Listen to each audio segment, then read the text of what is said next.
Habang busy ang asawa ko sa kanyang trabaho, ako naman ay busy sa aking bisyo at panlalaki. Pero, Dear Ate Ann, pakitago na lang po ako da pangalang Merna, 34 years old at may 3 anak. Alam kong marami ang huhusga sa akin, pero gusto ko pa rin ikwento ang lahat, para na rin pagpulutan ng aral ang mga pagkakamali ko. So, ito na nga. May asawa ako. Tawagin na lang natin siya sa pangalang Edgar. Si Edgar ay sobrang sipag at mapagmahal na asawa. Pero naging sobrang abala ang asawa ko sa trabaho niya. Dati, simple lang ang buhay namin. Sakto lang ang kita niya para sa mga pangangailangan namin, pero habang nagiging abala siya sa paghahanap buhay, parang nawalan kami ng oras sa isa't isa. Hindi na rin kami active sa ex-life dahil lagi siyang pagod pag umuwi siya ng bahay.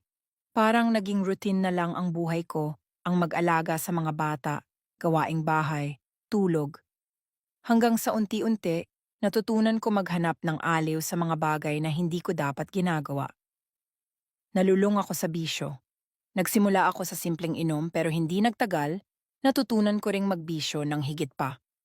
Yung mga bagay na alam kong ikakahiya ng pamilya ko, pero hindi ko na inisip yun.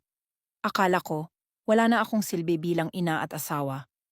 Parang hindi na ako ang priority ng asawa ko dahil abala siya sa trabaho. Hanggang isang araw, may nakilala akong isang lalaki. Nung una, siya yung nagbibigay sa akin ng atensyon at aliw na hinahanap ko. Yung mga bagay na di mabigay sa akin ng asawa ko ay nabibigay niya, kaya nahulog agad ang loob ko sa kanya. Akala ko, siya na yung magpapasaya sa akin.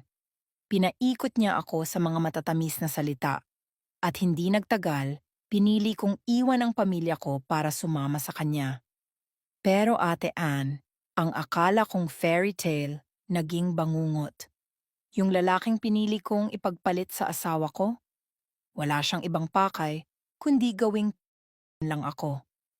Hindi siya totoo sa mga pangako niya, at sa halip na protektahan at mahalin ako, ginamit lang niya ako para sa pansarili niyang kaligayahan.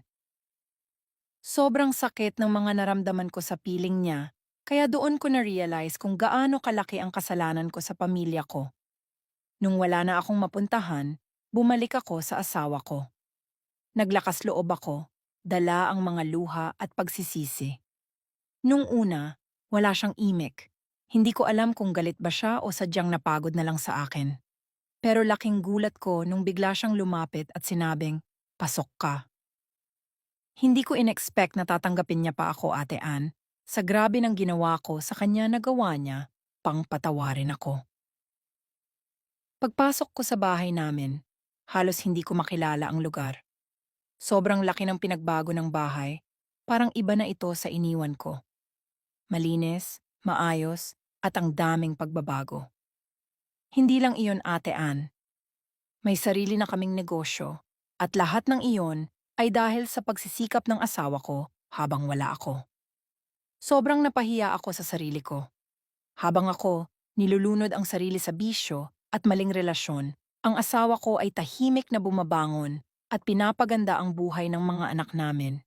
Kaya niyakap ko siya at humingi ng tawad. Hindi ko alam kung ano ang magiging kapalaran namin, pero isa lang ang sigurado ako, hinding-hindi ko na muling ipagpapalit ang pamilya ko para sa maling tao. Hanggang dito na lang, Ate Ann, maraming salamat.